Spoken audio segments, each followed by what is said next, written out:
नमस्कार दोस्तों, मेरे प्यारे साथियों जो बैंकिंग और इंश्योरेंस की तैयारी कर रहे हैं उन्हें जनरल अवेयरनेस और बैंकिंग अवेयरनेस की बड़ी दिक्कत आती है। उसको ध्यान में रखते हुए मैंने अभी हफ्ते भर का पूरा, एक तरह से आप समझ लीजिए वन लाइनर भी कह सकते हो, थोड़ा सा हल्का सा एक्सप्लेनेशन भी लेकर के चलेंगे। तो मैंने इसमें कवर किए हैं 14 मार्च से लेकर के 20 मार्च तक के पूरे हफ्ते भर के इंपॉर्टेंट जनरल अवेयरनेस जैसे आप कहते हो। अब इसमें जीके भी रहेगी, लेकिन ये मेन जनरल अवेयरनेस ही है जो आपको चाहिए होती है, खासतौर पर बैंकिंग वालों को और अपने इंश्योरेंस के एग्जाम वालों को। ठीक है, तो चलिए शुरू करते हैं दोस्तों, है ना।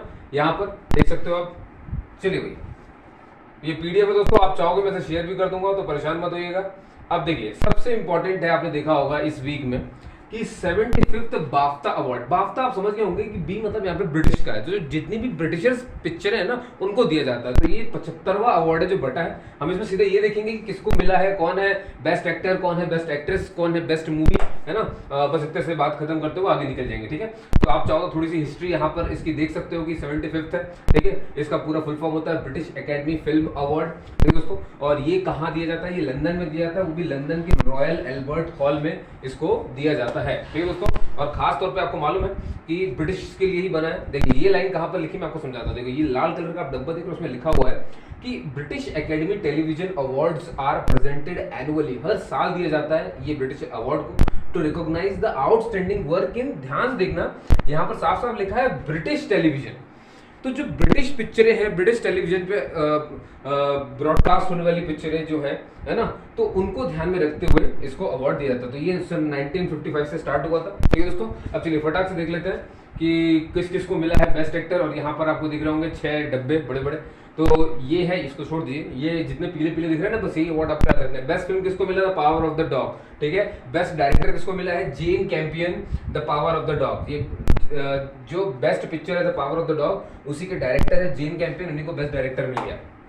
ठीक, अब बेस्ट एक्ट्रेस पूछते हैं इन द लीडिंग रोल, मतलब हीरोइन, बेस्ट हीरोइन किसको मिला है? तो वो है जोआना स्कैनलन, है ना। और जिस पिक्चर में उन्होंने काम किया वो आफ्टर लव है, तो याद रखेंगे जोआना स्कैनलन ये बेस्ट एक्ट्रेस है, हीरोइन है। और बेस्ट एक्टर की बात करें तो विल स्मिथ है। ठीक है, और ये किंग रिचर्ड की। ठीक है दोस्तों, याद रखेंगे। फिर है बेस्ट एनिमेटेड फिल्म कौन सी थी? तो एनकांटो। बस इतना ध्यान रखना है, best film the power of the dog, फिर उसी के director Jane Campion, best director. Best actress जिसको मिला वो है जोआना स्कैनलन, है ना, आफ्टर लव की। और बेस्ट एक्टर विल स्मिथ है, किंग रिचर्ड। और बेस्ट एनिमेशन मिली है एनकांटो को। ठीक है, चलिए आगे चलते दोस्तों। अब आता है अगला करंट अफेयर इंपॉर्टेंट कि श्रेयस अय्यर और एमेलिया केर। अब आपको ये पता है कि जो श्रेयस अय्यर हैं वो भारत के बैट्समैन हैं, और ये राइजिंग बैट्समैन है, फास्ट बैट्समैन, काफी तेजी से उभरते हुए श्रेयस अय्यर, है ना। और एमेलिया केर ये कहाँ की है? ये है न्यूजीलैंड की ऑलराउंडर। ठीक है, ये याद रखिएगा, ये फीमेल है, ये मेल है। ठीक है दोस्तों, ये फीमेल है एमेलिया अय्यर, एमेलिया केर। तो इनको क्या हुआ दोस्तों? इनको आईसीसी का प्लेयर्स ऑफ द मंथ मिला है। ठीक है, आईसीसी का player of the month for February. अभी अपन क्या चल रहा है? मार्च। ठीक है, तो फेब्रवरी के जो विनर्स थे वो घोषित हो गए। तो पुरुषों में मिला है श्रेयस अय्यर को, बैट्समैन है, और महिलाओं में मिला है एमेलिया केर को, ये भी क्रिकेटर है, फीमेल। ठीक है, चलिए याद रखेंगे इस बात को, ये फेब्रवरी के हैं दोनों। ठीक है, अब मिस वर्ल्ड की बात करें दोस्तों, तो मिस वर्ल्ड 2021 पोलैंड की कैरोलिना बिलावस्का ये बनी है मिस वर्ल्ड 2021। ठीक है, इनको वो ताज मिला है दोस्तों, इस बात को आपको ध्यान रखना है। ये ताज उन्हें किसने दिया? जो 2019 में मिस वर्ल्ड बनी थी, जिनका नाम था टोनी एन सिंह, है ना, जमैका की थी टोनी एन सिंह, तो उन्होंने ये ताज इनको दिया। क्योंकि ऐसे ही होता है, जो पिछला विजेता होता है वही आकर के देता है। ठीक है दोस्तों, अब इसमें इंडिया का कुछ है कि हमें ये देखना है। ठीक है, तो याद रखेंगे कि इंडियन अमेरिकन, नाम देखिए जरा, श्री सैनी। ठीक है, ये कहाँ से है? ये यूनाइटेड स्टेट से है ना, लेकिन है ये इंडियन अमेरिकन, मतलब इंडियन थी, बाद में जाके अमेरिका में रहने लगी, तो इंडियन अमेरिकन हम उन्हें कहने लगते हैं। ठीक है, मूल रूप से भारतीय जिन्हें कहा जाता है। तो ये श्री सैनी है, ये फर्स्ट रनर अप है, याद रखेंगे, फर्स्ट रनर अप टाइटल इन्हें मिला है, तो ये भी इंपॉर्टेंट है। और ये एक और बात देखेंगे, आप सब जानते होंगे इन्हें, किसको कि एक है मिस इंडिया वर्ल्ड 2020 में जो बनी थी, मनसा वाराणसी, है ना, मनसा वाराणसी, इनको सभी जानते होंगे। तो ये थी, ये टॉप 13 में जरूर आई हैं, लेकिन टॉप 6 में जगह नहीं बना पाई है। कभी पूछा जाए कि कौन थी, तो याद रखेंगे जो miss world 2021, sorry miss India world 2022 मनसा वाराणसी, उन्होंने रिप्रेजेंट किया इंडिया को मिस वर्ल्ड 2021 में, लेकिन जगह नहीं बना पाई। टॉप 13 में जरूर आई, लेकिन उसके बाद नहीं। ठीक है दोस्तों, चलिए याद रखेंगे इस बात को भी। चलो साहब, अब यहाँ देखना हारून ग्लोबल रिच लिस्ट। देखो दोस्तों ये क्या है, ये सबसे जो रिच बंदे होते हैं, जो रिच बंदे हैं उनकी लिस्ट तैयार करते हैं। ये तो हारून ग्लोबल रिच लिस्ट, और इसमें टॉप कर दिया इलॉन मस्क ने। ठीक है, तो इलॉन मस्क कौन है? स्पेस एक्स आप जानते हैं, जो रॉकेट बनाती है कंपनी, और टेस्ला जो कि क्या कहना चाहिए इलेक्ट्रिक चलने वाली ऑटोमोबाइल व्हीकल्स बनाती है, तो उसके फाउंडर इलॉन मस्क ने, है ना, इसमें टॉप पोजीशन ले ली है। ठीक है, तो ग्लोबल रिच में, और इनका जो टोटल वर्थ है, जो इनकी संपत्ति है, वो है $205 बिलियन, बहुत ज्यादा होती है। ठीक है, अब यहाँ पर देखिए the 2022 M3M Hurun global rich list is published by, कौन इसे पब्लिश करता है इस लिस्ट को, इस बड़े आदमियों की लिस्ट को, अमीर आदमियों की लिस्ट को? इसे बनाता है research and luxury publishing group Hurun India. ठीक है दोस्तों, ये पीडीएफ तैयार करने में मेरी बिल्कुल समझ आई कि करीब करीब मैंने 4-5 दिन दे दिए आपको हफ्ते भर का ये करंट अफेयर इंपॉर्टेंट देने के लिए। ठीक है, खास तौर पे सिर्फ वो जो जनरल अवेयरनेस बैंकिंग और इंश्योरेंस के लिए मैंने उस हिसाब से इसे प्रिपेयर किया है। ठीक है, तो उनके लिए बड़ी काम की चीज़ है दोस्तों, चिंता मत करिए, पीडीएफ भी अपलोड करूंगा और इसे मर्ज करते जाऊंगा हर वीक के, तो हम मंथ में भी ऐसे ही पूरा ही कवर कर लेंगे, तो रिविजन भी हो जाएगा हमारा। ठीक है, चलिए साहब, अब देखते हैं कि इसमें हमारा क्या, इंडिया क्या इसमें। तो इलॉन मस्क तो भाई टॉप कर गए, तो हमारे रिलायंस इंडस्ट्री के चेयरमैन जो मुकेश अंबानी है, ये आए हैं इसमें। ठीक है, और इनका जो स्थान है इस लिस्ट में वो है 9वां। ठीक है, याद रखेंगे 9वां स्थान है इनका। ठीक है, और अब देखिए हारून लिस्ट एक ऐसी लिस्ट है दोस्तों, इसमें करीब करीब 3380 मतलब लगभग 3381 बिलियनियर्स को लिया गया। ठीक है, कितने कंपनियों के? लगभग 2500 कंपनियों के, और 69 कंट्रीज वर रैंक्ड इन 2022 M3M, और वो भी 69, मतलब इतनी कंट्रीज से इतने बिलियनर्स निकले। और आप ध्यान से देखो कि 215 billionaires were from India, 215 billionaires जो है वो तो इंडिया से है। ठीक है, उसमें से भी 58 नए जुड़े हैं, तो India emerged as the third largest billionaire producing nation.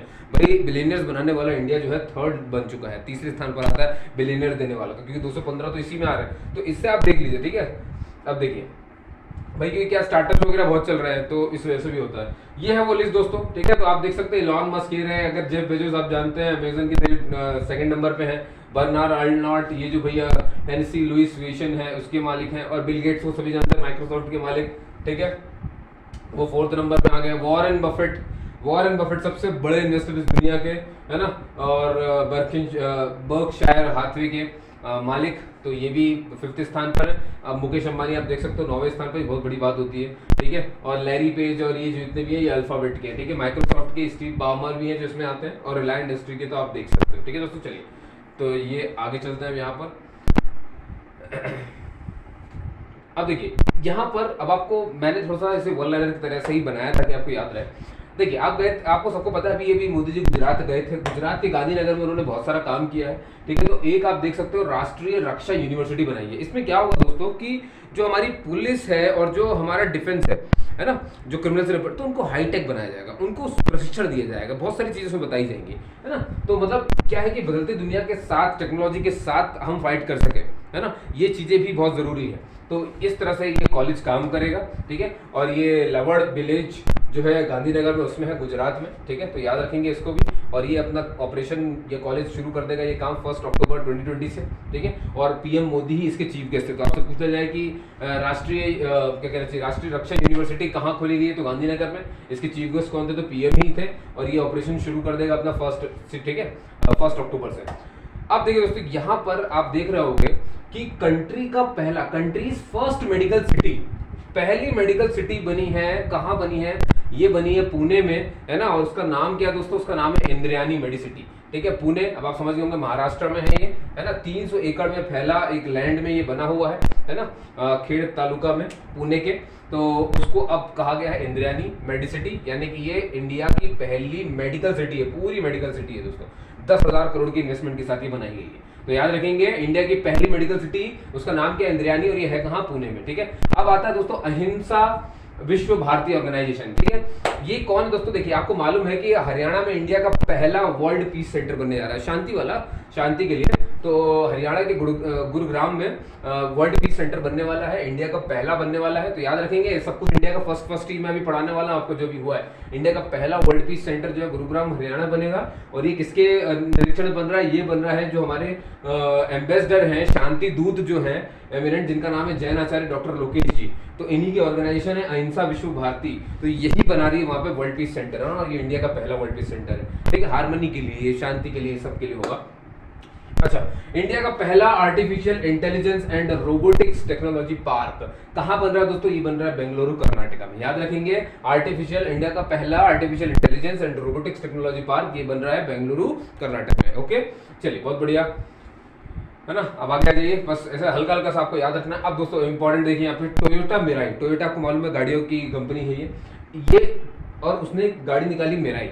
ये इंडिया की पहली fuel cell electric vehicle, FCEV कहते हैं इसको शॉर्ट में, FCEV। तो पहली है ये, पहली फ्यूल सेल इलेक्ट्रिक व्हीकल है which is completely powered by hydrogen, जो कि पूरी तरीके से हाइड्रोजन, मतलब ये जो सेल है ना, ये फ्यूल सेल इलेक्ट्रिक, इसमें फ्यूल, अब फ्यूल सेल है तो फ्यूल कौन सा है? इसमें हाइड्रोजन है, मतलब ये सेल हाइड्रोजन चलता है, मतलब एक तरह समझो हाइड्रोजन ड्रिवन गाड़ी हो गई है, समझ गए। तो इंडिया की पहली ऐसी गाड़ी कौन सी है? टोयोटा मिराई, ठीक है, इसको ध्यान रखना आपको। ये जो है किसने इनॉग्रेट किया है इस चीज को, है ना? इसको हमारे नितिन गडकरी, जो कि रोड एंड ट्रांसपोर्ट मिनिस्टर भी हैं केंद्र में, आपको पता है, ठीक है। तो उनके ही निरीक्षण में सब हुआ है। अब देखिए दोस्तों, इंपॉर्टेंट अगेन आ गया, TPL क्या होता है? Tamil Nadu petro products limited. ये बहुत बड़ी कंपनी है। तो दुनिया का पहला linear alkyl benzene manufacturing company, बहुत ध्यान से सुनना, इसे लैब कहते हैं शॉर्ट में। लैब मतलब क्या? L मतलब लीनियर, A मतलब एल्काइल, B मतलब बेंजीन। तो लीनियर एल्काइल बेंजीन इंडिया की पहली, मतलब पूरे भारत की, पूरे विश्व की पहली, the world's first linear alkyl benzene यानी कि LAB manufacturing company to be certified by the Bureau of Indian Standards. भाई मानकीकरण में ये सर्टिफाइड हो गई है, ठीक है। अब आपको मैं एक चीज बताता हूँ, LAB can be used to make biodegradable detergent. जो डिटर्जेंट बनता है ना वो केमिकल वाला होता है। अब ये डिटर्जेंट कौन सा बनाएंगे? ये बनाएंगे भैया डिटर्जेंट जो बायोडिग्रेडेबल, यानी कि समय के साथ खत्म हो जाए, जैसे कीड़े खा सके, है ना, जो बाद में खाद में कन्वर्ट, मिट्टी में घुल जाए, मिल जाए, मिट्टी को नुकसान ना पहुंचाए। तो बायोडिग्रेडेबल डिटर्जेंट बनाने के उसमें होड़ में है, बस आपको ये ध्यान रखना है। तो तमिलनाडु पेट्रो प्रोडक्ट्स लिमिटेड, ठीक है, is the world's first linear alkyl benzene manufacturing company, ठीक है। ये क्या बनाती है? एल्काइल बेंजीन, ठीक है। यही है जो बायोडिग्रेडेबल डिटर्जेंट बनाने में मदद भी करेगा। चलिए दोस्तों आगे चलते हैं यहाँ पर। तो याद रखेंगे किसको मिला है ना, और क्या काम करने वाले हैं। अब भाई जो हमारे यूनियन मिनिस्टर हैं, कौन से वाले, जो पावर के हैं, यूनियन मिनिस्टर फॉर पावर, उन्होंने क्या किया? एक इनॉग्रेशन की है, द वर्चुअल स्मार्ट ग्रिड। अब देखो दोस्तों, ग्रिड आप समझते हो, ग्रिड मतलब ऐसा हो जाता है, ऐसा जाली जाली टाइप का नहीं होता ग्रिड, हम देखते हैं थोड़ा थोड़ा सा। तो यहाँ पर ग्रिड ऐसा वाला नहीं है। क्या किया है कि पावर मतलब समझो बिजली, तो बिजली बनने से लेकर एक घर में डिस्ट्रीब्यूशन होने तक, है ना, स्टेप अप स्टेप डाउन, जो भी ट्रांसफार्मर बीच में पड़ते हैं, जैसे भी हो, ठीक है, वो सारे लेकर के। तो देखो क्या होता है, घर तक बिजली जाती है, लेकिन कहीं ना कहीं शॉर्ट सर्किट हो जाता है, हमें तो पता चलता नहीं है। अगर क्या हो कि मैं पूरे नक्शे को, जितना फिजिकल था, फिजिकल नक्शे को अगर मैं डिजिटल नक्शे में उतार दूं, तो क्या मैं अपने टीवी में देखे नहीं देख लूंगा कहाँ पे फॉल्ट है? क्योंकि फिजिकली तो अब मुझे पता नहीं चल पाता ना फॉल्ट का है। तो डिजिटली अगर मैं उसे कर दूंगा तो कहीं भी फॉल्ट होगा तो मुझे तुरंत पता चल जाएगा, तार जला है, खंबा गिरा है, एक्सीडेंट से किसी ने खंबे को ठोक दिया है ना, या क्या हुआ है, बिजली गिरी है, जो भी हुआ है, समझ गया ना, पेड़ कट के उसके ऊपर गिर गया, तो वो फॉल्ट मुझे डिजिटली पता चल जाएगा। तो इस बात की ट्रेनिंग देने के लिए यही एक चीज चली थी दोस्तों। तो इसे क्या कहते हैं? तो virtual smart grid knowledge centre बनाया गया है, ठीक है। ये पावर के लिए ही है, इसको ध्यान रखेंगे। और इसीलिए मिनिस्टर ने बोला है, रिक्वेस्ट की है कि जितने भी लोग हैं जो डिस्ट्रीब्यूट करते हैं, ट्रांसमिट करते हैं, ऐसी जितनी भी कंपनियां हैं, वो आए और यहाँ पर उसको, मतलब फिजिकली चाहे आ जाए यहाँ पर देखने के लिए, तो वर्चुअली कैमरा से देख लें, to take advantage of the technology, इस टेक्नोलॉजी का एडवांटेज ले, ठीक है। तो इससे हम लॉस से बनेंगे। इससे हम क्या होगा दोस्तों, देखो जो बिजली है ना, उसको एफिशिएंट वे में इस्तेमाल कर पाएंगे, इसका कंजम्पशन इस्तेमाल सही होगा। देखिए क्योंकि ये बहुत जरूरी है। इसका रीजन क्या है कि अगर ये सब कुछ सही से होगा तभी तो कोयला, आप देख रहे हो ना, आपने सुन ही लिया होगा, कोयला जो है सबसे ज्यादा उत्पादन कर रही है कोल इंडिया की एक कंपनी, है ना। तो अब उसको तो हमने अवार्ड दे दिया, लेकिन क्या ये अच्छी बात है? आपको पता है ना कि ये अच्छी बात है? ये अच्छी बात नहीं है। वो तो अपने स्टाफ को देंगे भाई, क्योंकि उन्हें तो एज अ कंपनी को देख रहे, लेकिन एज अ नेचर वाइज देखो आपने कितना हनन कर दिया उस चीज का, ठीक है। अभी मैं वो करंट अफेयर भी आपको बताऊंगा। तो ये अच्छी बात नहीं है कि क्यों इतना निकाल के इतना खुश हो रहा है हमको, जबकि ये पढ़ाया जा रहा है कई सालों से कि हम 50 सालों में ये कोयला खत्म हो जाएगा, फॉसिल फ्यूल खत्म हो जाएगा, तो हमें जो है, जो अक्षय ऊर्जा है, जो रिन्यूएबल एनर्जी, उस पर ध्यान देना चाहिए।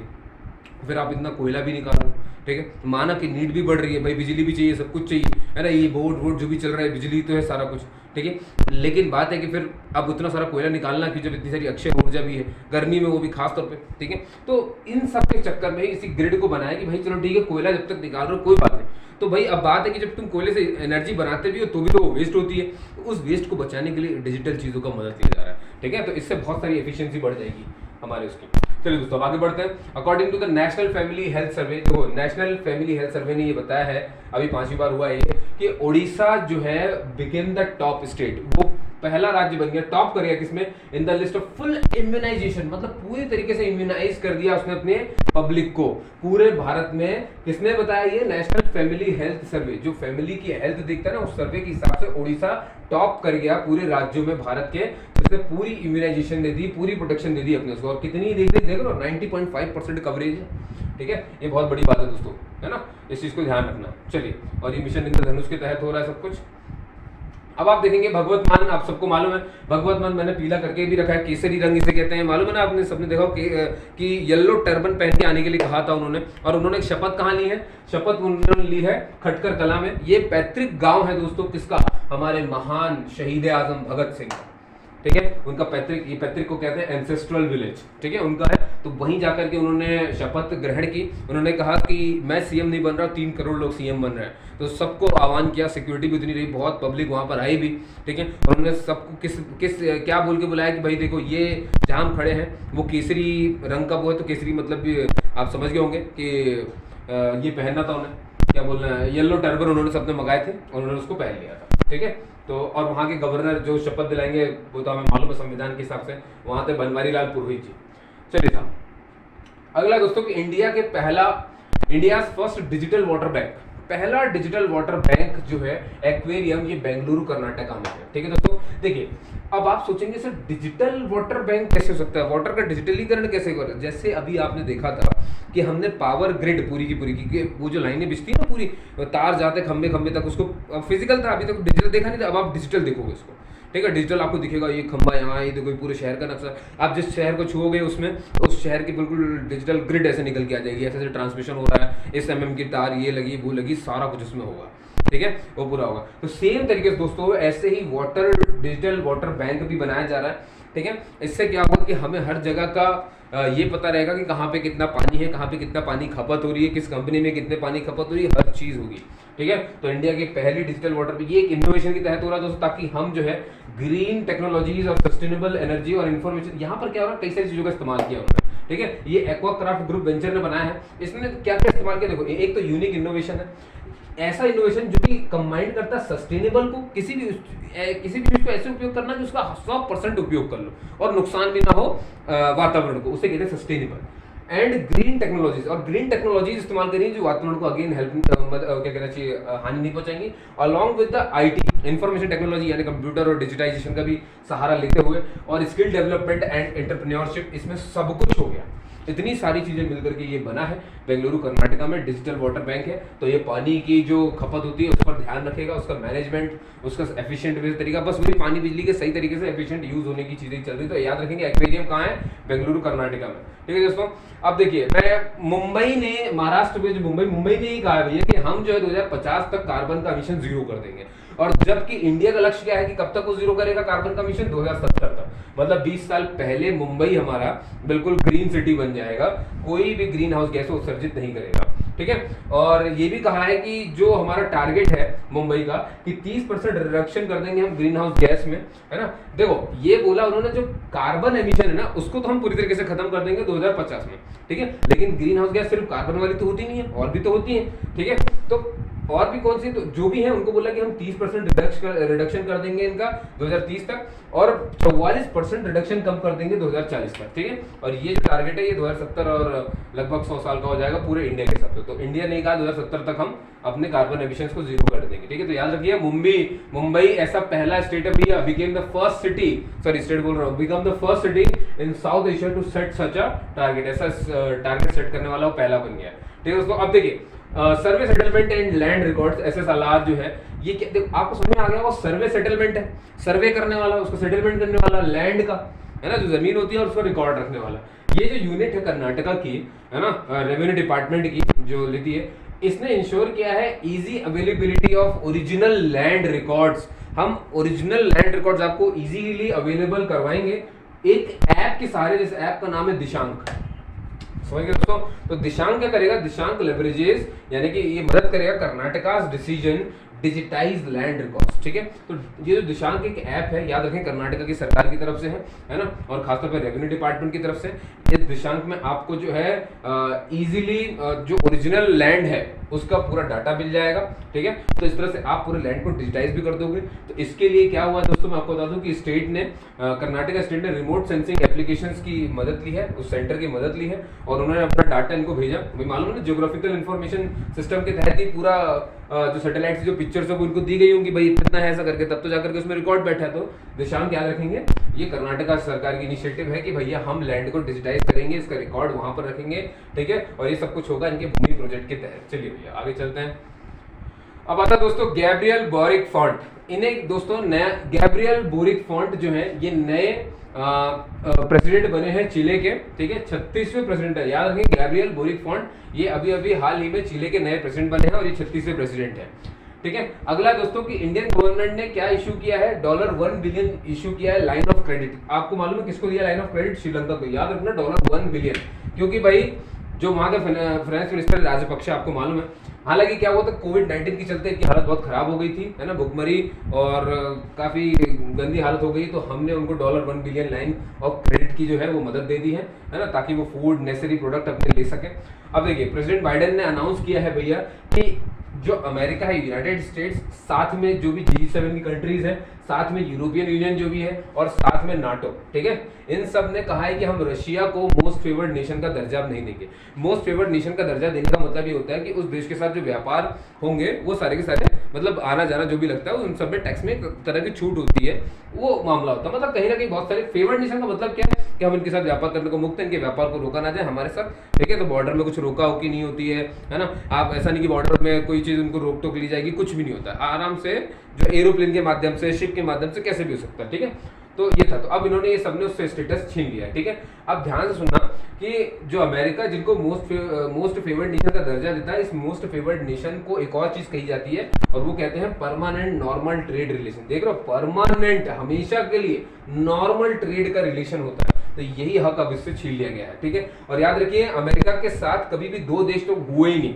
इस मोस्ट फेवर्ड नेशन में। कौन कौन से थे? एक तो कोरिया और दूसरा क्यूबा, ये तो कभी आ ही नहीं पाए इसमें। ठीक है, याद रखेंगे इस स्टेटस को कभी ले ही नहीं पाए वो। अब दोस्तों देखिए, अब आता हमारा बांग्लादेश की बात करते हैं। बांग्लादेश ने दोस्तों टॉप कर दिया साउथ एशिया, जो पूरा साउथ एशिया है ना, हम देखो साउथ एशिया में साउथ एशिया में बहुत सारे कंट्री हो जाते हैं, तो साउथ एशिया में बांग्लादेश टॉप कर गया है किसमें? In terms of women on board of listed company. महिलाएं जहां जिस कंपनी में सबसे ज्यादा डायरेक्टर के पद में है, ये डायरेक्टर बोर्ड ऑफ डायरेक्टर्स के हिस्सेदार है ना। बांग्लादेश एक ऐसा देश निकल गया दोस्तों साउथ एशिया में जिसके कंपनियों में महिलाओं की भागीदारी एज अ डायरेक्टर बहुत ज्यादा है। ठीक है, बस वही बात लिखी, तो आपको ये याद रखना है कि किस देश में ऐसा है, बोर्ड ऑफ लिस्टेड कंपनी में सबसे ज्यादा महिलाओं का दावा वो बांग्लादेश में है। ठीक है, मतलब इतना बढ़िया है। ठीक है, अच्छा, देयर वाज एन इंक्रीज। अच्छा, हम जितने भी अपन यहाँ पे कंट्रीज और देश और ये राज्य बात कर रहे हैं ना, इन सब के अपन राज्यपाल, मुख्यमंत्री सब पढ़ेंगे, वो आखिरी के पन्नों में होगा। ठीक है, तो एक बार वो भी रिवाइज हो जाएगा इसी बारे में, तो आप चिंता मत करिए। अब अगला है दोस्तों, there was an increase in the percentage of women who are independent directors. देखो ये इसी के लिए है कि भाई इंडिपेंडेंट डायरेक्टर जो बन रही है वो बहुत ज्यादा बढ़ गई है। पहले जो 5% था अब वो 6% हो गया, मतलब समझ गए ना, पहले पिछले साल 5% था, अब 6%, मतलब और बढ़ गया कोविड के टाइम पे। भैया अब बात करते हैं आईआईटी मद्रास इंक्यूबेशन सेल ने और आरबीआई इनोवेशन हब ने, इन्होंने क्या किया है, मिल करके होली ओन सबसे, ये जो आरबीआई ये देख रहे हो ना इनोवेशन हब, ये रिजर्व बैंक ऑफ इंडिया का ही है, तो इसमें नहीं जाना, आपको ये देखना है कि आईआईटी मद्रास और आरबीआई ने मिल करके एक मोमेंटम ऑफ अंडरस्टैंडिंग, मतलब एक एग्रीमेंट साइन किया है, कोलैबोरेट किया है। किस चीज के लिए? कि भैया हम एक ऐसा इकोसिस्टम स्टैब्लिश करेंगे जो सपोर्ट करेगा फिनटेक बिजनेस को। फिनटेक मतलब समझते हैं ना, फाइनेंशियल टेक्नोलॉजी जितनी बिजनेस होती है, जो जैसे कि पेटीएम हो गई, फाइनेंशियल टेक्नोलॉजी है ना, और फोन पे हो गया, गूगल पे हो गया। तो अब ऐसे हम नए निकालना चाहते हैं, तो हम सपोर्ट करेंगे ताकि स्टार्टअप लेकर के आए लोग, ठीक है। तो उनको सपोर्ट करने के लिए आरबीआई और आईआईटी मद्रास साथ में वो कर रहा है, आपको ये ध्यान रखना है, ठीक है। बॉर्डर रोड ऑर्गेनाइजेशन दोस्तों ये क्या कर रहे हैं, ये बनाने वाले हैं 27 डबल लेन की ब्रिज बनाएंगे, है ना, कंस्ट्रक्ट करने वाले हैं। तो इसके लिए इन्होंने भी मूव किया है जीआरएसई के साथ, है ना, कि 27 भाई ब्रिज अगर बनाने हैं वो भी डबल लेन वाले। तो कौन बना रहा है ये रहा नाम देखो, लिखा है garden reach ship builders and engineers limited, ठीक है, ये बनाएंगे इसको, तो याद रखेंगे। चलिए साहब आगे बढ़ते हैं यहाँ पर। अब एक देखिए दोस्तों, ये है गीतांजलि श्री की किताब थी, इसका नाम था रेत समाधि, ठीक है, रेत समाधि। इसको इंग्लिश में कन्वर्ट किया तो रेत समाधि इंग्लिश में क्या कहलाएगी दोस्तों, ये कहलाएगी टॉम्ब ऑफ सैंड। अब टॉम्ब ऑफ सैंड इंग्लिश में है, तो किसने इंग्लिश में कन्वर्ट किया होगा, तो इंग्लिश में कन्वर्ट किया डेजी रॉकवेल ने। और दोस्तों इतना नाम क्यों है इसका भी गीतांजलि श्री की रेत समाधि का, क्योंकि ये दोस्तों इंटरनेशनल बुकर प्राइज में 13 बुकें थी उनके बीच में आ गई है, 13 बुकों में इसका नाम आ गया है, ठीक है। तो ये इंपॉर्टेंट हो गया, इसको थोड़ा सा ध्यान रखेंगे। भारतीय जनता पार्टी ने अभी हाल ही में अनाउंस किया है कि प्राइम मिनिस्टर मोदी जी की लाइफ के ऊपर एक किताब निकाल रहे हैं वो, और उसका नाम है मोदी एट 20, मोदी एट 20, है ना, पूरा नाम है Modi at 20 dreams meet delivery, ठीक है। जो सपने देखे थे वो पूरे हुए।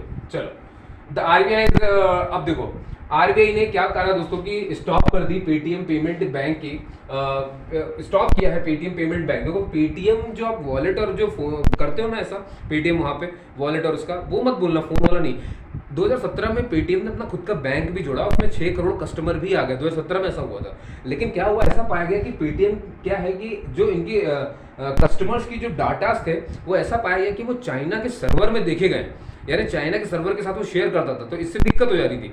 तो ये सब कुछ मतलब समझ गया ना, नो योर कस्टमर केवाईसी में कुछ दिक्कत पाई गई है, इसके चलते अभी इनको बना कर दिया गया कि आप एक भी नया कस्टमर अपने बैंक में नहीं जोड़ सकते हो, तो याद रखें। और ऐसा इन्होंने एचडीएफसी के साथ भी किया था, है ना, लेकिन अब एचडीएफसी से अपने सारे उन्होंने अनुबंध हटा लिए, कहना मतलब जितने भी रिस्ट्रिक्शंस लगे तो वो सारे हटा दिए, ठीक है। लेकिन पेटीएम को अब कर दिया गया, अब इनको कहा गया कि आप अपना एक आईटी ऑडिट ऑफिसर नियुक्त करो।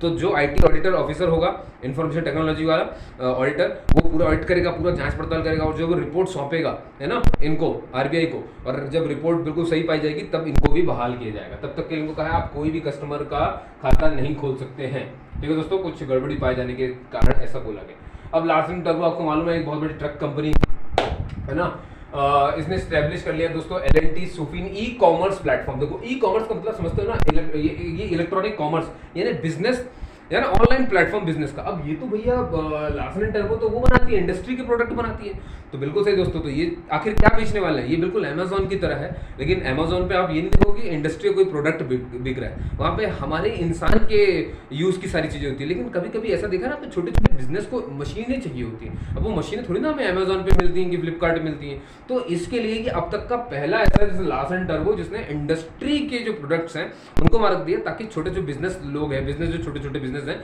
वो जब प्रोडक्ट लेने जाते हैं तो उनको ऐसा कोई प्लेटफॉर्म नहीं मिलता है। तो अब इनको नट बोल्ट, आप समझ गए होंगे, लेथ मशीन, सीएनसी मशीन, अब ये सब वहाँ पे लिस्टेड होंगी। तो ये किया गया लार्सन एंड टर्बो के द्वारा। तो याद रखेंगे किसने जो है इंडस्ट्रियल प्रोडक्ट और सर्विस के लिए एक नया प्लेटफॉर्म लॉन्च किया है, तो उसका नाम है एल&टी सुफिन ई कॉमर्स, और ये लार्सन एंड टर्बो के द्वारा किया गया। ठीक है दोस्तों, अब देखेंगे अगला कि इंडिया का पहला primary market investment platform, India का पहला प्राइमरी मार्केट इन्वेस्टमेंट, जो आप इन्वेस्टमेंट करते हो ना, तो उसका ये इंडिया का पहला है प्राइमरी मार्केट इन्वेस्टमेंट प्लेटफॉर्म बनाया गया है, ठीक है। इसने लॉन्च किया है, और इसका नाम क्या, इसका नाम है वनअप, लॉन्च किया है आईआईएफएल सिक्योरिटीज लिमिटेड ने, ठीक है। आईआईएफएल का मतलब होता है इंडिया इन्फोलाइन लिमिटेड दोस्तों, ठीक है। सिक्योरिटीज लिमिटेड ने एक ऐप लॉन्च किया है वनअप, जो कि है मार्केट इन्वेस्टमेंट प्लेटफॉर्म। यहाँ पर आप आईपीओ खरीद सकते हो किसी भी कंपनी के, रिसर्च कर सकते हो। देखो क्या होता है कि अभी जो इन्वेस्टर्स होते हैं ना, वो बहुत सारा कुछ पहले तो स्टडी करते हैं, जैसे कंपनी की आईपीओ, पूरा पिछले साल का डाटा शीट और सब कुछ दुनियादारी, और उसके लिए अलग अलग जगह के गूगल में पता नहीं कहाँ का सर्च करते हैं। अब आप एक ही प्लेटफॉर्म में सब कर सकते हो और आराम से इन्वेस्ट कर सकते हो, ये है वनअप, ठीक है। तो आईपीओ खरीद सकते हैं, नॉन कन्वर्टेबल देखो डिबेंचर्स खरीद सकते हो, सॉवरेन गोल्ड बॉन्ड्स खरीद सकते हो, अमंग अदर्स बहुत सारी चीजें होती है on the one app platform. The IPO और जो आईपीओ की एप्लीकेशन है वो एक्सेप्ट रहती 24/7, टाइम बिल्कुल ओपन है ना। और 3 दिन पहले है ना बिडिंग है, आईपीओ की बिडिंग है, बोली लगने के 3 दिन पहले तक ये लेते हैं उसको, ठीक है। जिस दिन बिडिंग होगी तो उसके 3 दिन तक ले सकते हैं, लेकिन जैसी बिडिंग होने वाली है 3 दिन के अंदर नहीं लेंगे। अब देखिए, तो ये रही वो महानदी कोलफील्ड्स लिमिटेड जो मैं आपसे कह रहा था दोस्तों। इसने भारत में अभी फाइनेंशियल 2021-22 में सबसे ज्यादा प्रोड्यूस किया है ना, निकाल दिया। क्या निकाला, मैंने आपको पहले ही बताया था, है ना, कोल। सबसे ज्यादा कोल निकालने वाली कंपनी ये बन चुकी है Mahanadi Coalfields Limited. 157 million ton of coal निकाला है। अब आप सोचो ये बहुत अच्छी न्यूज़ है, नहीं है ना, लेकिन इनके डायरेक्टर ने अपने सभी बंदों को खूब सारा बधाइयाँ दी, सब दिया, लेकिन एनवायरनमेंट का क्या, समझ गए दोस्तों। तो वही मैं आपसे कह रहा था, ठीक है, थोड़ी देर पहले जो आपको बताना चाहता हूँ। तो याद रखेंगे महानदी कोलफील्ड लिमिटेड में खुशी का माहौल है अभी तो, है ना।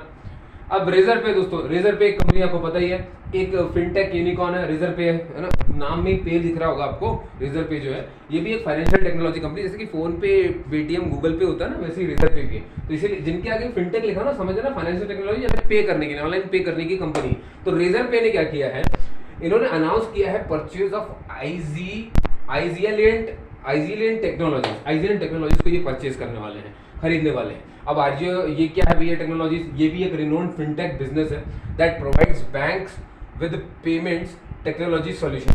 ये क्या करते हैं, ये जो है आइजिलियंट टेक्नोलॉजीज, ये भी फिनटेक थे, इनको खरीद लिया रेजर पे ने। और क्यों खरीद लिया दोस्तों, क्योंकि ये, और मतलब क्यों नहीं, मतलब क्या करते थे ये वाले आइजिलियंट वाले, ये बैंकों को सॉल्यूशन देते थे, पेमेंट टेक्नोलॉजी सॉल्यूशंस बेचते थे, है ना, फॉर एन अनडिस्क्लोज्ड सम। और एजिलेंट इज अ पुणे, और ये पुणे में है, एक स्टार्टअप था जिसको खरीद लिया रेजर पे ने, ठीक है, financial institution, mobile first API और फालतू चीजें बहुत सारी हैं जो इसमें आपको मंत्र नहीं है, ध्यान नहीं देना। द रिटायरमेंट फंड बॉडी, भाई आपको मालूम है ना, ईपीएफओ ने अपना परसेंटेज गिरा दिया था, इंटरेस्ट रेट जो है वो कम कर दिया है, मतलब इंटरेस्ट अब ज्यादा नहीं मिलेगा, ठीक है। तो कितना कम कर दिया है, 0.4% जो है लोअर कर दिया गया है, मतलब आ गया 8.10 पर, ठीक है। तो पहले ये 8.5 हुआ करता था, अब 8.10 हो गया। क्योंकि क्या है, देखो ये जो ईपीएफओ होता है ना, ये सारे पैसे अपने, भाई इनके पास जब पैसा आएगा तब तो ये आपको इंटरेस्ट ज़्यादा देंगे। इनके पास ज़्यादा अच्छा इंटरेस्ट नहीं आ रहा, क्योंकि ये जितनी भी चीज़ें करते हैं ना, ये सरकार की ही चीज़ें खरीदते हैं। क्यों, क्योंकि ये बाहर प्राइवेट का कुछ भी नहीं खरीदते, वहाँ कहीं भी इन्वेस्ट नहीं करते, क्योंकि इनको रिस्क रहता है। लेकिन सरकारी कंपनी से सरकार की बॉन्ड खरीदती रहती है। तो अब जहाँ पे सेफ्टी है तो वहाँ तो बनी बात है आपको कि रिटर्न कम होता है, जहाँ पे रिस्क ज़्यादा है वहीं पर रिटर्न भी ज्यादा होता है, डबल ट्रिपल। अब ये सरकार की चीजें खरीदेंगे तो उनके पास नहीं होगा, तो सरकार के पास इतना है नहीं कि इन्हें दे पाए अभी, है ना। तो इन्होंने भी कहा कि हम इंटरेस्ट रेट गिरा रहे हैं। चलो भैया, लिव क्विक की बात करें दोस्तों। लिव क्विक एक ऐसा prepaid payment instrument, prepaid payment instrument issuer. ये क्या करते हैं दोस्तों, जो प्रीपेड पेमेंट इंस्ट्रूमेंट है ना, उसको इशू करता है लिव क्विक, है ना, उसको इशूअर है ये उसका। इन्होंने अनाउंस किया that it has achieved full interoperability. इन्होंने पूरी तरीके से अचीव कर लिया इंटरऑपरेबिलिटी। किसके लिए, for its prepaid payment instruments, अपने प्रीपेड पेमेंट इंस्ट्रूमेंट्स के लिए। क्यों कर लिए, क्योंकि इन्हें आरबीआई ने कहा था, मैंडेटेड किया हुआ है, आरबीआई ने मैंडेट किया है कि पीपीआई जारी करने वालों को पूरा इंटरऑपरेबिलिटी जो है वो अपनी अचीव करनी होगी, समझ गए। तो इन्होंने अचीव कर ली है। तो आपको बस याद रखना है कि लिव क्विक ने पूरी की पूरी कर ली है, क्योंकि ये पेमेंट इंस्ट्रूमेंट इशूअर है, ठीक है दोस्तों। चलिए अब आगे बढ़ते हैं। मतलब केवाईसी पूरी कर ली है, ऐसा मतलब पूरी ऑपरेबिलिटी जो है ना उनकी आंतरिक तौर पे वो बहुत अच्छी हो गई, ठीक है। अब देखिए, लोकसभा में फाइनेंस मिनिस्टर निर्मला सीतारमण ने अभी एक बजट पेश किया जम्मू कश्मीर को लेकर के। तो बस आप हल्का सा याद रखें कि 1.42 लाख करोड़ का बजट है वो, बस इतना ध्यान रखना है, ठीक है। As per the Bloomberg recent data, Bloomberg एक रिपोर्ट है, उसके डेटा के अनुसार जो मार्केट कैपिटलाइजेशन है ना, मार्केट कैपिटलाइजेशन में, मार्केट में जो पूंजीकरण है, उसके हिसाब से इंडिया जो है पहली बार टॉप 5 में आया है पूरे वर्ल्ड के। आप समझ रहे हैं, मतलब हम अब आप सोच लीजिए कि हमारा मार्केट उछाल मार रहा है कैपिटलाइजेशन में, यानी कि पूंजीकरण में हमारा मार्केट, और यहाँ इतनी बेरोजगारी पड़ी है लेकिन मार्केट उठता दिख रहा है, वो भी टॉप 5 में आ गया। आप सोच रहे हो, है ना। और ये ध्यान रखो कि टॉप 5 में आने का मतलब क्या, कि सबसे नंबर 1 कौन है, सबसे नंबर 1 अमेरिका है। US top the ranking and overall market, उसके बाद चाइना का आता है, उसके बाद जापान का, उसके बाद हांगकांग का, और हमारा नंबर आया 5वां, हम आ गए भैया। ये बहुत बड़ी बात है कि भैया ब्लूमबर्ग ये कहता है कि हमारे मार्केट बहुत अमीर हो गए, हमारे पास मतलब हमारी कंपनी इतना अच्छा कर रही है, लेकिन बेरोजगारी इतनी क्यों दिख रही है। अब दोस्तों यहाँ पर देखेंगे कि महिला मनी प्रीपेड कार्ड जो है वो लॉन्च किया गया है। महिला मनी प्रीपेड कार्ड किसने लॉन्च किया है, ये किया है Mahila money digital payment network, Mahila money, Visa और ट्रांसकॉर्प प्रीपेड, है ना। Mahila money, Visa and Transcorp prepaid payment instruments ने लॉन्च किया है महिला मनी प्रीपेड कार्ड, है ना। किसे, टू हेल्प जो बिजनेसमैन महिलाएं हैं उनके लिए, है ना, ताकि वो इजीली पेमेंट कलेक्ट कर सके, लोन कलेक्ट कर सकें, इंसेंटिव जो भी उनको मिल रहा है वो, और उनके ट्रांजेक्शन से जल्दी जल्दी हो सके, इसीलिए महिला मनी। तो ये बिजनेसमैन महिलाओं के लिए इसे बनाया गया। तो याद रखना, Mahila money, Visa, Transcorp prepaid payment instruments ने इसे किया है। भाई अजय भूषण पांडे जो है वो अपॉइंट किए गए हैं chairman of the national financial reporting authority, NFRA के नए चेयरमैन कौन है? अजय भूषण जी हैं, और ये 3 साल तक अपने पद पर बने रहेंगे। द चेयरमैन, अब देखो, the chairman of Tata Sons कौन भैया? N Chandrasekaran has been appointed as the chairman of Air India. जो टाटा सन्स के चेयरमैन थे एन चंद्रशेखर, अब उन्हें एयर इंडिया का चेयरमैन अपॉइंट कर दिया गया है। Ranjit Rath has been named as the next chairman and managing director of Oil India Limited. Oil India Limited के जो नए चेयरमैन हैं वो हैं एमडी और सीईओ, जो भी कह लो आप, रंजीत रथ हैं, ठीक है। और बजाज एलियंस जनरल इंश्योरेंस ने क्या किया दोस्तों, अपने जो तपन सिंघल जो है उनके एमडी और सीईओ, इनको दोबारा से अगले 5 साल के लिए फिर से कर दिया। ये ऑलरेडी 10 साल यहाँ पे कर चुके हैं, लेकिन 5 साल और दे, क्योंकि इनके टाइम पे बजाज एलियंस जनरल इंश्योरेंस ने तबाही मचा के रख दी है, इतना इनका फायदा हुआ है, ठीक है। इंश्योरेंस आप देखते होंगे करती है ये company. On the above of the general, अब देखो मालूम है आपको कि विपिन रावत का ये 65वां बर्थ था, जनरल विपिन रावत जी का, जिनका ये हेलीकॉप्टर क्रैश कर गया था, ठीक है। और तो उन्हीं के बिहाफ में आर्मी ने एक चेयर ऑफ एक्सीलेंस जो है वो डेडिकेट किया है उनको, है ना।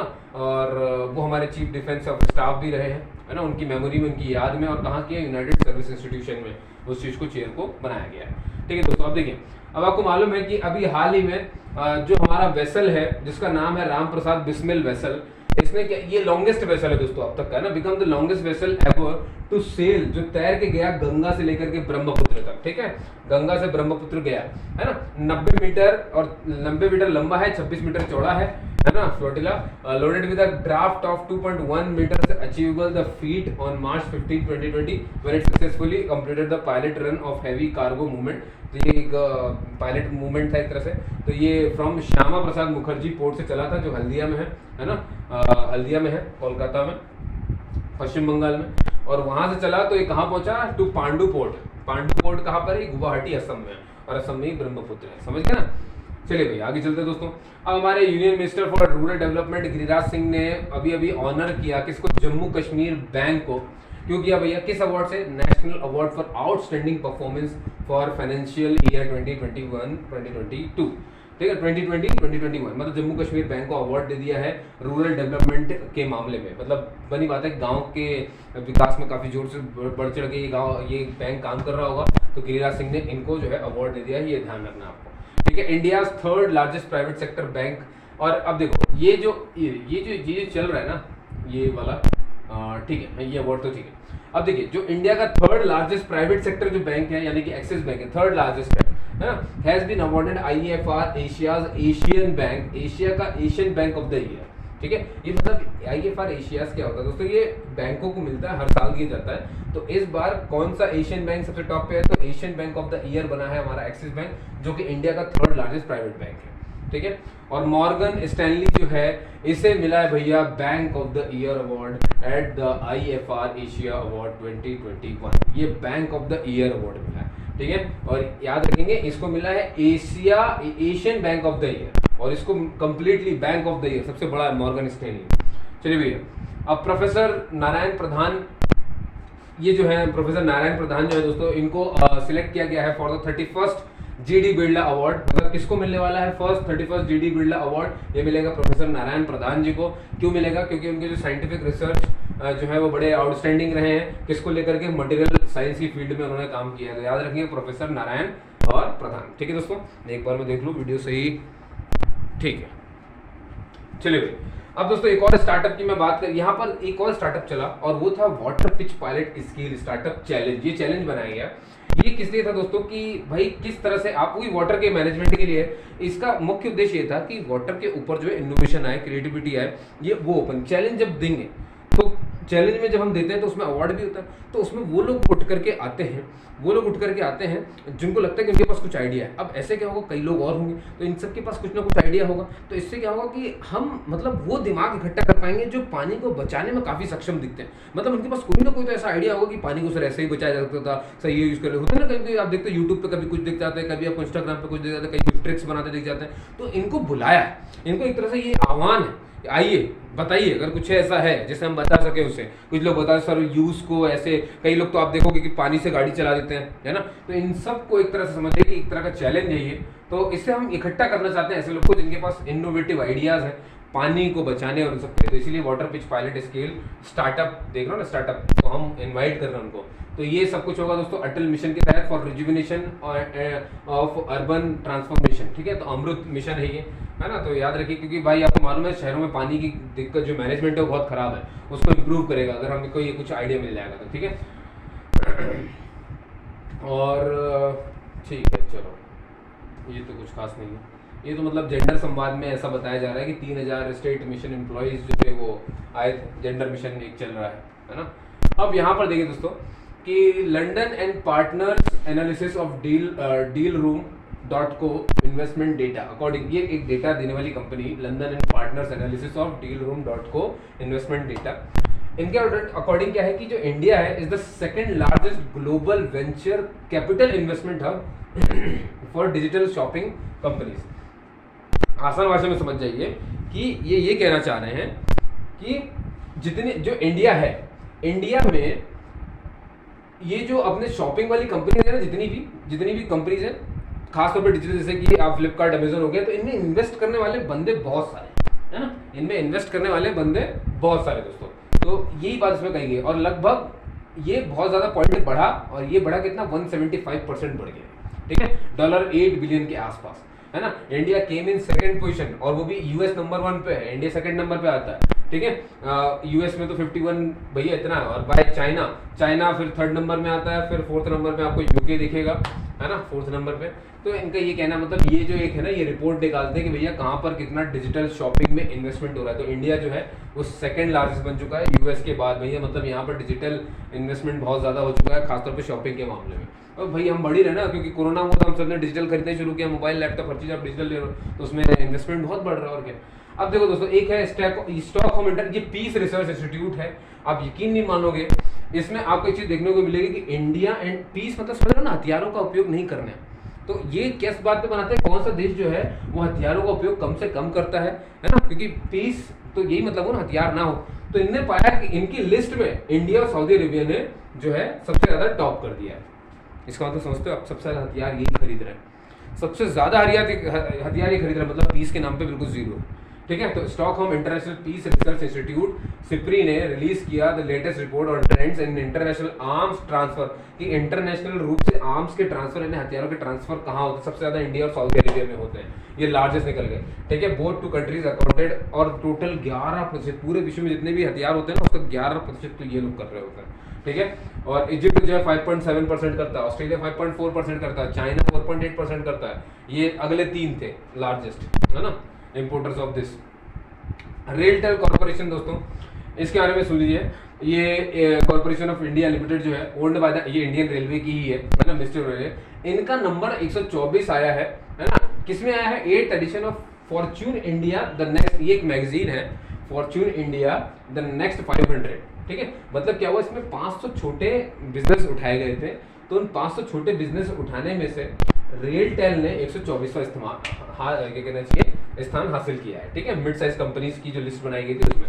अब it is the only telecom public sector, सिर्फ ये एकमात्र टेलीकॉम पब्लिक सेक्टर अंडरटेकिंग है गवर्नमेंट की जो इसमें जगह बना पाई है इस लिस्ट में, समझ गए। तो रेलटेल बहुत अच्छा काम कर रही है। और मैं बता दूं कि पिछले साल जब 2021 में लिस्ट आई थी तो 197 था इसमें, तो याद रखना फॉर्च्यून इंडिया द नेक्स्ट 500 में रेलटेल का नंबर इस बार 124 है। Kerala has yet again emerged on top when it comes to maternal, देखो जो मात्र है ना, यहाँ पे लिखा है ना मैटरनल एंड चाइल्ड हेल्थ, है ना, या फिर आसान भाषा में मैटरनल मोर्टेलिटी रेट, जो मात्र मृत्यु दर जो है वो यहाँ पर 30 हो गई है।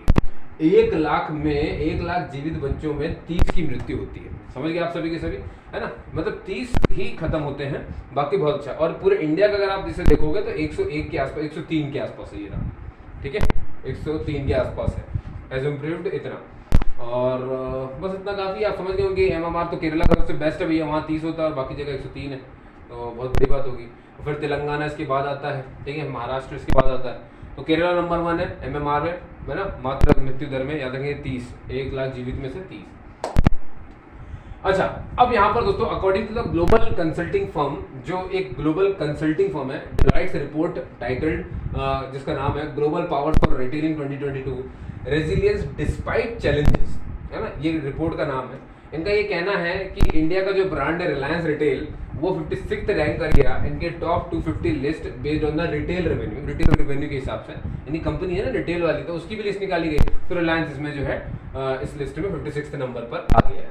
ठीक है भाई, इसरो ने एक प्रोग्राम जो है वो लॉन्च किया है, कहाँ चला गया, ISRO organising special programme for school children, जिसका नाम है युविका। युविका मतलब यंग साइंटिस्ट प्रोग्राम, या फिर कह लो युवा विज्ञानी कार्यक्रम। तो इसरो ने एक कार्यक्रम चलाया, युवा विज्ञानी कार्यक्रम, जिसमें ये स्पेस टेक्नोलॉजी के बारे में उन्हें बताएंगे, इसरो का ये तो काम है। ISRO has successfully completed the ground test.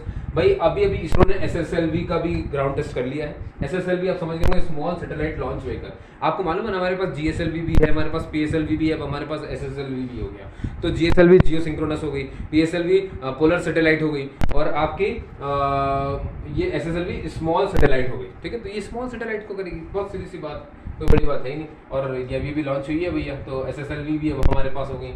ठीक है, अब भैया 11th एडिशन था खेल महाकुंभ का, है ना। देखो वहीं गुजरात में ही गांधी जी ने जब आरआरएस यानी कि जो राष्ट्रीय रक्षा यूनिवर्सिटी उसका उद्घाटन किया, वहीं उन्होंने 11th जो खेल महाकुंभ है ना, ये भी गुजरात में हो रहा है। और ये मोदी जी ने तब शुरू किया था, 2010 में शुरू किया था गुजरात में, जब वो वहाँ के मुख्यमंत्री थे। और आज जब 2020 में 10 साल बाद गए, है ना, और उस समय 2010 में जब उन्होंने शुरू किया था तो करीब 16 स्पोर्ट्स थे और 13 लाख पार्टिसिपेंट्स आए थे। और इस बार करीब आप मान लो 11वें, अब ये जब हुआ, क्योंकि 10 साल हो गए ना, तो 11वां ही चला होगा, तो 11वां जब हुआ तो 45 लाख रजिस्ट्रेशन हुए, इतने खिलाड़ी थे। 14 लाख से सीधे 45 लाख, तो बहुत बड़ी बात है दोस्तों।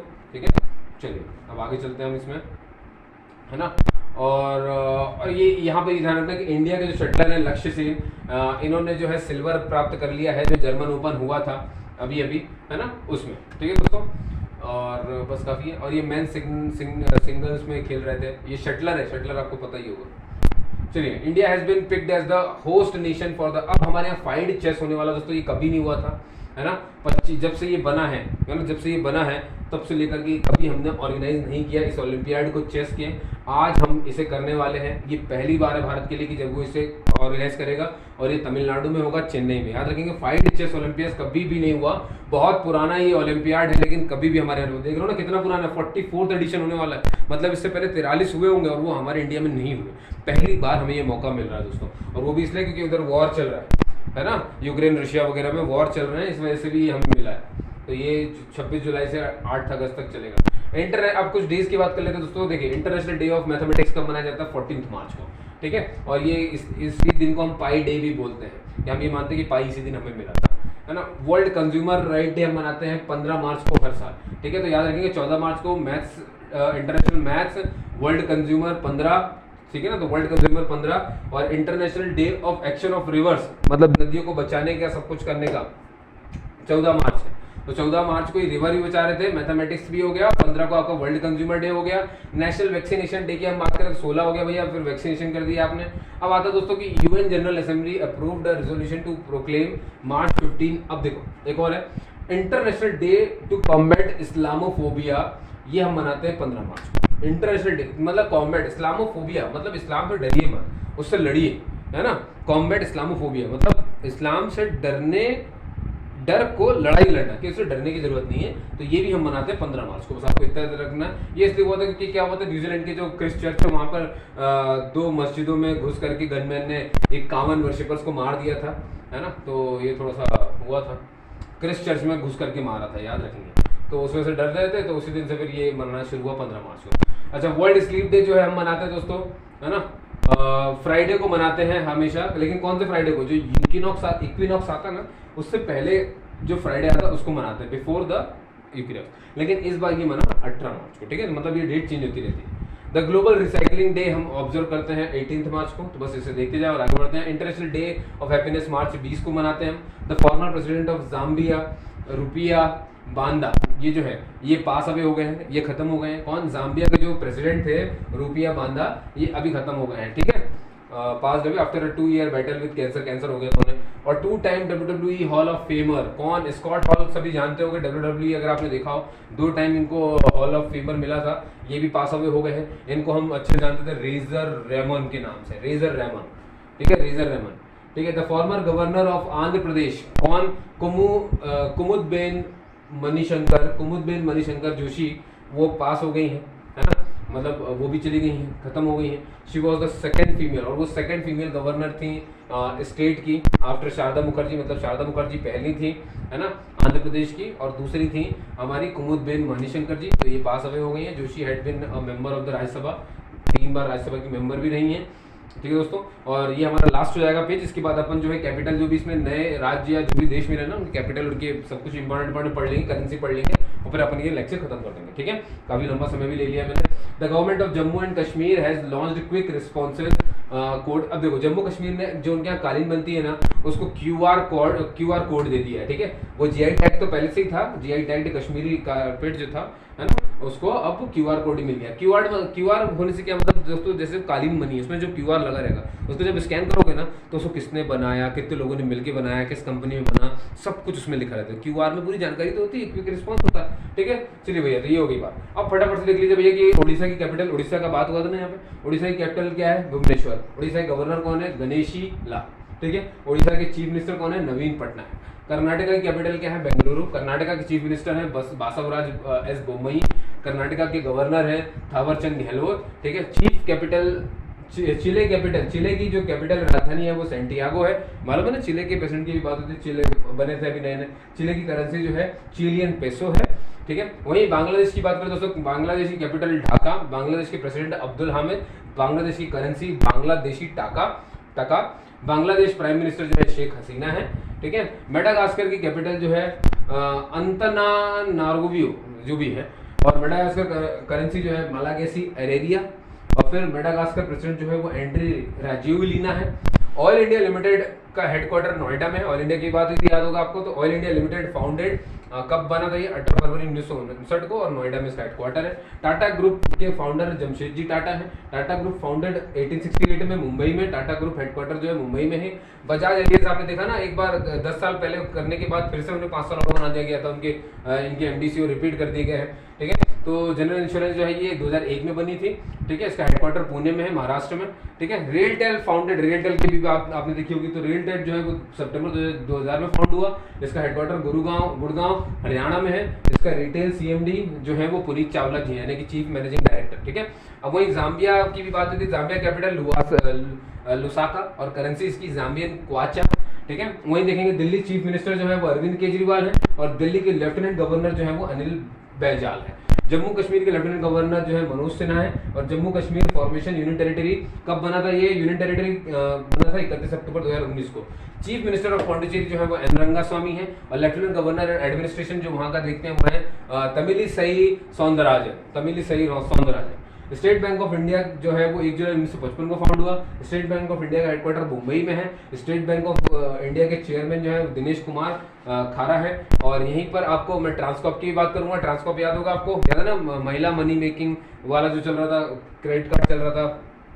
ट्रांसकॉप international limited established 1994। Transcorp international limited headquarters जो है वो न्यू दिल्ली में है ना, इसका हेडक्वार्टर न्यू दिल्ली में है। और लिमिटेड मैनेजिंग डायरेक्टर जो है इसके वो है गोपाल शर्मा जी, ठीक है। और दोस्तों आखिरी है यहाँ पर चेयरमैन एंड मतलब इसरो के चेयरमैन कौन है? डॉक्टर सोमनाथ, ठीक है, डॉक्टर सोमनाथ हैं। और इसरो का हेडक्वार्टर बेंगलुरु में है, और बेंगलुरु कर्नाटका में है। इसरो जो है स्टैब्लिश हुआ था 15 अगस्त 1969 को। तो दोस्तों उम्मीद करता हूँ ये वीडियो आपको बहुत अच्छी लगी होगी, है ना। काफ़ी सारा इसमें डाटा था, आपने देखा। तो हफ्ते भर का जितना इंपॉर्टेंट सब मैंने आपको बता दिया, ठीक है दोस्तों। अब आप परेशान मत हुई, क्योंकि मैं ऐसा हर वीक लेकर नहीं आऊँगा, है ना। और हम इसको मंथली भी कर लेंगे। तो देखिए होगा क्या कि हो सकता है अभी आपको एक बार में चीज़ याद नहीं हो, है ना। और ये तो मैं भी जानता हूँ, किसी को भी याद नहीं हो सकती है, ठीक है, किसी को भी एक बार में याद नहीं होती है, पर कोई दिक्कत नहीं है। आप इसको सुनने पे डिपेंड करिए, है ना, सुनने पर छोड़ दीजिए।